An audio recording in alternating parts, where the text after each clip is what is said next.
SVR IAS Academy welcomes you to the Current Affairs online video lectures.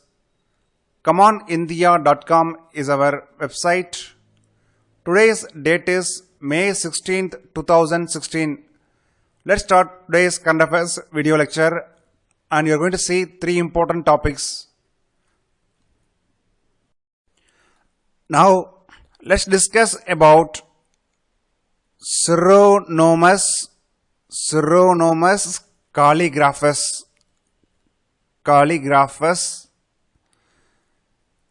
It looks like geology syllabus or topic, but it's a scientific name of an insect. But why should you know about this insect in general studies syllabus, especially in the general science or in GS paper 3? Recently, Taj Mahal is facing formation of greenish black pigments on its white marbles. So Taj Mahal is the UNESCO World Heritage Site.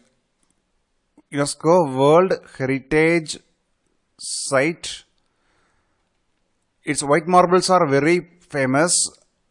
Now the white marbles are facing the threat of greenish black pigments formation. What is the reason for greenish black pigments formation, and what is the linkage between this pigment formation and the insect that we discussed? Now let's establish the link between Nomas calligraphus insect and formation of greenish black pigments on the white marbles of Taj Mahal. As you might be knowing about Yamuna River, it is getting polluted. It is one of the worst polluted river in India. In the Yamuna River, municipal solid waste are dumped. Because of that, water stagnation occurs. Apart from polluting the water stagnation occurs because of the solid waste dumped into it. Because of the water stagnation, the insect, which is called as Nomas calligraphus, multiplies. The importance of this insect is that it is an biological indicator of water quality. Very important prelims point. It's a biological indicator of water pollution. So remember this point. And because of the increasing number of insect Nomas calligraphus, it is breeding on the white marbles and laying eggs and so on. White marbles of the Taj Mahal. Because of the breeding activities of Nomas calligraphus, the white marbles turning to greenish black pigments are appearing on the white marbles of Taj Mahal. So this is very, very important for the GS paper 3 in the environment topic or in GS prelims examination as well. So prepare well on this topic. Now let's discuss about robotic car, or you can say autonomous car, or simply we can say self-driving car. It is a hot topic for prelims and mains examination for coming years, because recently NASA unveiled its self-driving car or robotic car, and also Google released its self-driving car and is in the final stages. Volkswagen also involved in this. Not only these companies and many companies involved in producing the robotic cars. In this background, let's discuss what is robotic car, what are the technologies mainly used in robotic car, and what are the various advantages and disadvantages of using robotic cars. Robotic car is a vehicle that senses its environment and navigates without human input.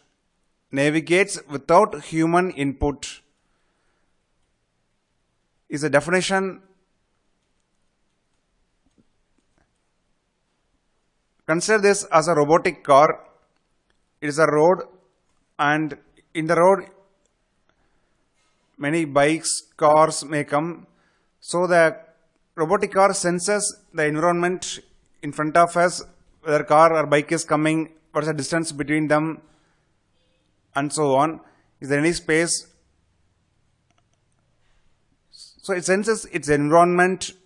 After sensing the environment, it navigates without human input.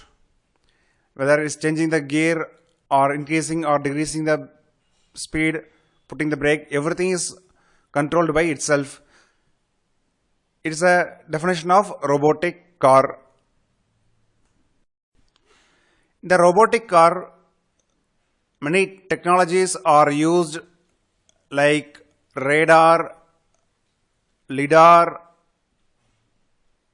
GPS, computer vision,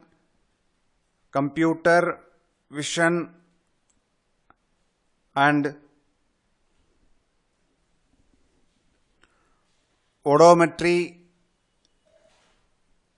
These are the important instruments or technologies used. Apart from that, many other technologies are used in the robotic car. Now let's discuss about various advantages and disadvantages of using robotic car. Advantages is that 90% of the road accidents occurs mainly because of the human errors. If robotic cars are widely employed, then number of accidents will come down, and because robotic cars margin of error is very less.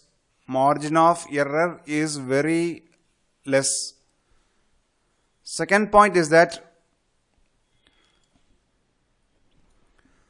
another advantage is that traffic congestion will come down because traffic flow can be managed effectively. Third point, robotic cars will be gift to the old and disabled people. For disabled and old people, and also people who can't drive, robotic cars will be a gift to them. Another advantage is that it is a self-driving car. So if you purchase a robotic car, you can simply type the destination where you want to reach, and after that you can sleep, or you can watch movies, or you can work. Robotic cars will take you to the destination safely. Some disadvantages is that drivers may lose job. Loss of job is one of the worrying feature regarding robotic cars. Unless loss of privacy is a cause of concern. It means the information should be shared from vehicle to vehicle or vehicle to infrastructure. Robotic car contacts with another robotic car. Information is exchanged from vehicle to vehicle and also from vehicle to infrastructure. So loss of privacy is another concern. Third is that robotic cars or self-driving cars can be used or can be filled with bombs and explosives, can be used by terrorists. So it is another cause of concern with regarding to the robotic cars. Another worrying feature is that here in the robotic car, everything is controlled by software. Reliability of the software is a major issue, and robotic cars mainly uses GPS and other technologies. If some antisocial elements uses GPS jammers means what will happen? So there are a lot of issues needs to be addressed before releasing the robotic cars into the market. The topic is very important for IAS examination, so let's prepare well. Now let's discuss about water crisis in Asia. Water crisis in world's largest continent, that is Asia. Asia may be the world's largest continent, but it faces water crisis when compared to other continents. Its water crisis is worst when compared to other continents. The main reason is all rivers are international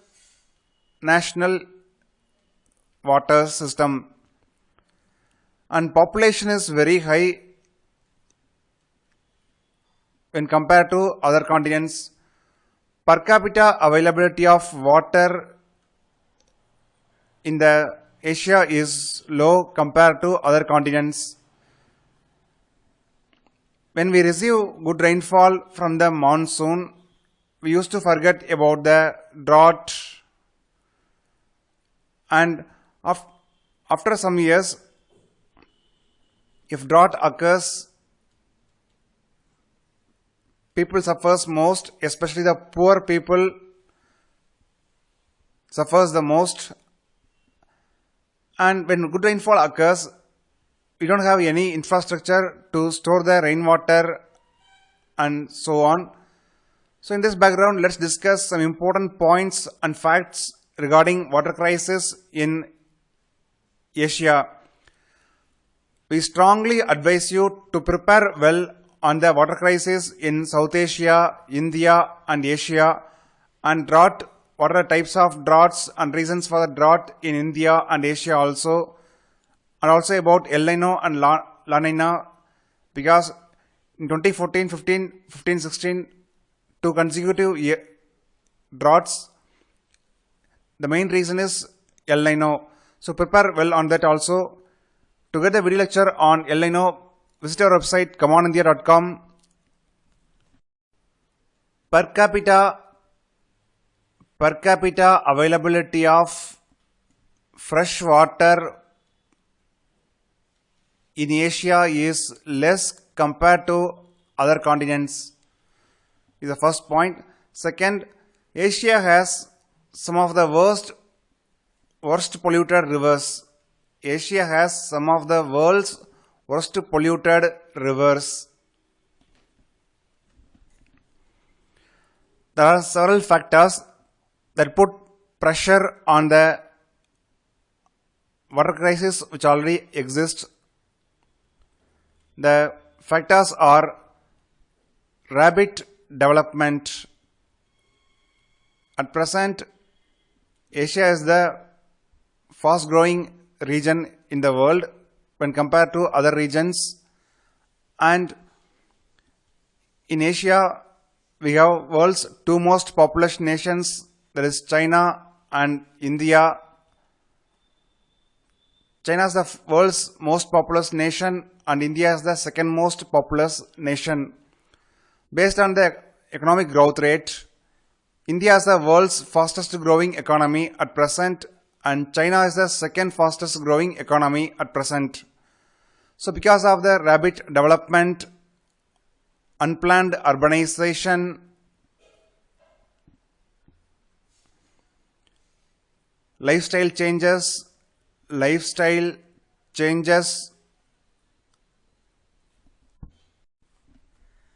most of the rivers in Asia are international rivers, means the rivers are flowing more than one country. And Asia is already the most dam dotted continent. It means number of dams in Asia is more than that of the rest of the world combined. Asia has more number of dams than other parts of the world. Most of the countries in Asia are highly dependent on cross-border water inflow. Cross-border water inflow, because most of the rivers in Asia are international in nature.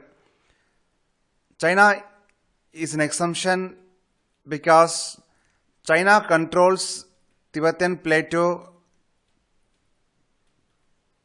from where most of the Chinese rivers originate, and Chinese rivers drain into East China Sea. So most of the Chinese rivers are not international in nature. So most of the rivers are solely used by China, like Yellow River. To understand much better, take your atlas and visit China and locate important rivers of the China, from where it originates, from where it drains, and so on.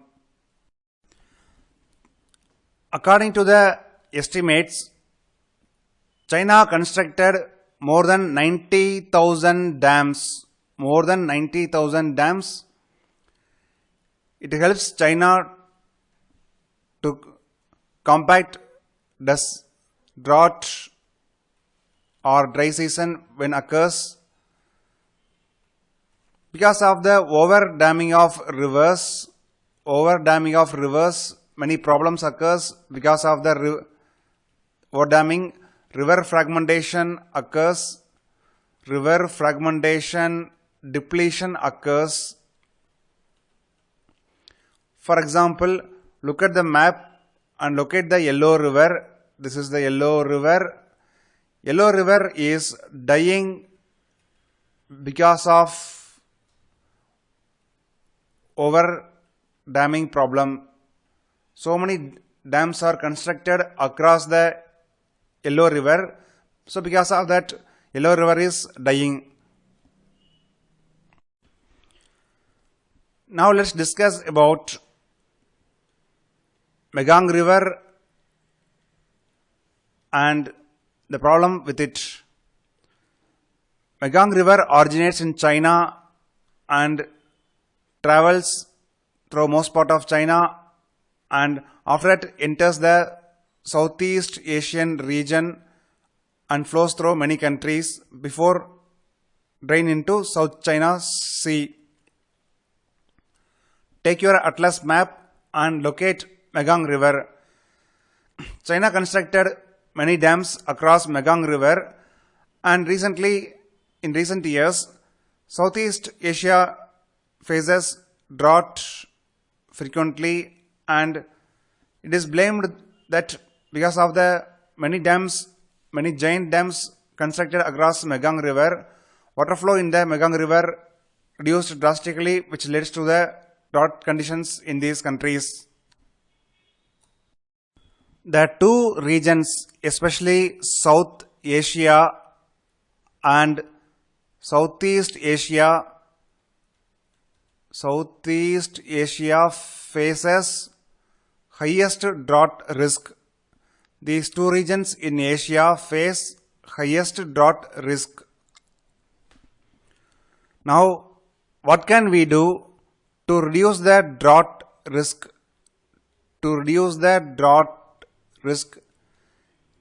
4 to 5 points you must know so that you can write better answer in GS paper 3. We should ensure the ecological restoration of water courses. We should ensure ecological restoration of water courses, and we need to enhance the agricultural productivity, and at the same time we should ensure that water is used efficiently. We need to enhance the water efficiency. We need to promote the growth of or cultivation of drought resistant crop varieties. We should promote the farmers for cultivation of drought resistant crop varieties. We should enhance the water storing capacities. Water storing capacities, especially excessive water which is coming from good rainfall or monsoon. So we need to enhance the water storage capacity in dams, or we need to promote rainwater harvesting practices. These are the steps that we can take to reduce the drought risk. We can only see the surface water in our eyes, and we can't see the groundwater. We need to treat surface water and groundwater as a single source, because both are hydrologically linked. If you use water excessively, both will get depleted. So we should treat both waters as a single source. Leaders from Asian countries, if they don't take adequate measures, then water in near future may become a new battleground in Asia. Water become a new battleground in Asia if leaders from Asia join their hands, and taking measures means we can avoid water crisis, and also in future water war also can be avoided.